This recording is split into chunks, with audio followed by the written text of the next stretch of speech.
ইন্নামাল মুমিনুনা আল্লাযীনা ইযা যুকিরাল্লাহু ওয়াজিলাত কুলুবুহুম ওয়া ইযা তুলিয়াত আলাইহিম আয়াতুহুম যাদাতুহুম ঈমানা।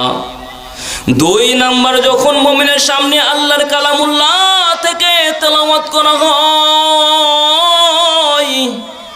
তখন তাদের অন্তরের মধ্যে আল্লাহর প্রতি বিশ্বাস, ঈমান আরো বেড়ে যায়। যখন কোন মুমিনের সামনে আল্লাহর কোরআন থেকে তেলাওয়াত করা হয় তখন তাদের অন্তরের মধ্যে আল্লাহর নামের বিশ্বাস আরো বেড়ে যায়। আল্লাহ পাক রব্বুল আলামিন মুমিনের বৈশিষ্ট্য বলছেন, তারা মুমিন যারা এই পাঁচটা গুণ যাদের মধ্যে থাকবে তাদেরকে মুমিনের মধ্যে, গুণাবলীর মধ্যে তাদের লিপ্ত করা হইবে।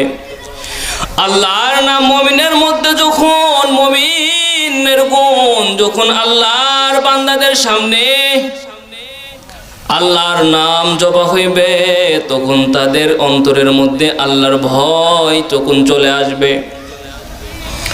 কিতাবের মধ্যে আসছেন, একজন আল্লাহর ওলি ছিল, যুগশ্রেষ্ঠ আল্লাহর ওলি মালিক ইবনে দিনার রহমাতুল্লাহ আলাইহি। মালিক ইবনে দিনার রহমাতুল্লাহ আলাইহি যখন ইন্তিকাল করেন, দুনিয়া ছাইরা বিদায় নিয়ে চলে যায়, হঠাৎ কইরা তার এলাকার মধ্যে একজন আল্লাহর ওলি তাকে স্বপ্নের মধ্যে দেখতে পায়। ডাক দিয়ে বলেন, ও আল্লাহর ওলি, ও মালিক ইবনে দিনার, আপনার সাথে আল্লাহ পাক রব্বুল আলামিন কিরকম মুআমালাত করছেন, কিরকম মুআমালাত করছেন। মালিক ইবনে দিনার রহমাতুল্লাহ আলাইহি ওই আল্লাহর ওলিকে ডাক দিয়ে বলে, আল্লাহ পাক রব্বুল আলামিন আমার জীবনের সমস্ত গুনাহ খাতা মাফ করে দিয়েছেন। শুধু তাই নয়, আল্লাহ পাক রব্বুল আলামিন আমাকে জান্নাতের মধ্যে একটা সুন্দর বাড়ি বানায় দিয়েছেন। শুধু আমাকে বাড়ি বানায় দেয় নাই, আমাকে বাড়ি বানায় দেয় নাই, আমার বাড়ির সামনে একটা সুন্দর, আমার বাড়ির থেকে আরো সুন্দর রাজপ্রাসাদ আর জান্নাত বানায় দিয়েছেন এক কামারের। যেই কামারটা আমার বাড়ির সামনে, তার বাড়ি ছিল দুনিয়ার মধ্যে। এই কথা শোনার পর আল্লাহর ওলি ঘুম থেকে জাগ্রত হয়ে যায়। সকালবেলা ওই কামারের বাড়িতে চলে যায়, তার সন্তানদেরকে ডাক দেয়া বলেন, তোমার বাবা যখন দুনিয়ার মধ্যে বেঁচে ছিল, তোমার বাবা যখন দুনিয়ার মধ্যে বেঁচে ছিল কি এমন করতো, কি এমন আমল করতো, কি এমন আমল করতো তোমার বাবা। মালিক ইবনে দিনার রহমাতুল্লাহ আলাইহির এমন ঘটনার কথা সে বলে না। ওই কামারের সন্তানরা ডাক দেয়া বলেন, আমার বাবা কি এমন আমল করতো আমরা সেই সম্পর্কে অবগত নই, আমরা তা জানি না। যদি এই বিষয়ে খবর নিতে চান তাহলে আমার মায়ের কাছে যাইতে হইবে। আল্লাহর ওলি তার মায়ের কাছে জায়গা পড়তার আড়াল থেকে প্রশ্ন করেন, আপনার স্বামী দুনিয়ার মধ্যে বাইসা থাকার অবস্থায় কি এমন আমল করত, কি এমন আমল করত।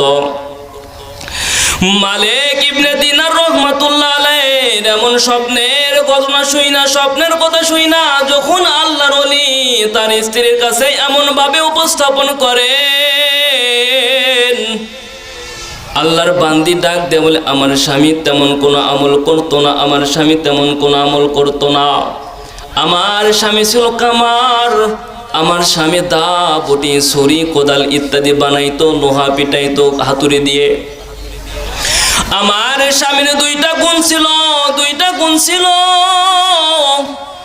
এক নাম্বার, যখন আমার স্বামী হাতুড়ি দিয়া লোহা পিটাইয়া, হাতুড়ি দিয়া লোহা পিটাইয়া পিটাইয়া ছুরি দা বটি ইত্যাদি যখন বানাইতো,